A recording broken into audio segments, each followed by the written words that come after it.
अस्सलाम वालेकुम नाज़रीन, आप देख रहे हैं पीटीएन न्यूज और मैं हूं आपकी होस्ट सुंबल ज़िया। शामिल करते हैं आज की अहम खबरें। ड्राइविंग लाइसेंस मुअत्तल होगा, नया ट्रैफिक लाइसेंस पॉइंट्स सिस्टम मुतारिफ। पंजाब हुकूमत ने सूबे में ट्रैफिक कवानीन की खिलाफ वर्जियों पर काबू पाने के लिए नया ट्रैफिक लाइसेंस पॉइंट्स सिस्टम मुतारिफ कराने की मंजूरी दे दी है, जो दुबई जैसे जदीद ट्रैफिक मॉनिटरिंग मॉडल के तर्ज पर बनाया गया है।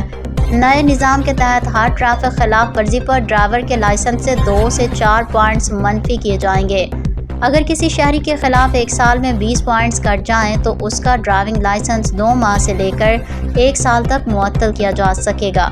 ये मुद्दत खिलाफ वर्जी की संगीनी और तकरार पर मुनहसर होगी। ट्रैफिक हुकाम के मुताबिक ये नया points based system in drivers के लिए सख्त एहतसाबी इक़दाम है जो बार बार कवानीन की खिलाफ वर्जी करते हैं। मिसाल के तौर पर ओवर स्पीडिंग और सिग्नल तोड़ने की सूरत में 4 पॉइंट्स मनफी किए जाएंगे। इसके अलावा माली जुर्माना भी अलग से आयद किया जाएगा। न्यूज स्टूडियो से अब तक के लिए इतना ही। मज़ीद खबरों और अपडेट्स के लिए देखते रहें पीटीएन न्यूज। अल्लाह निगहबान।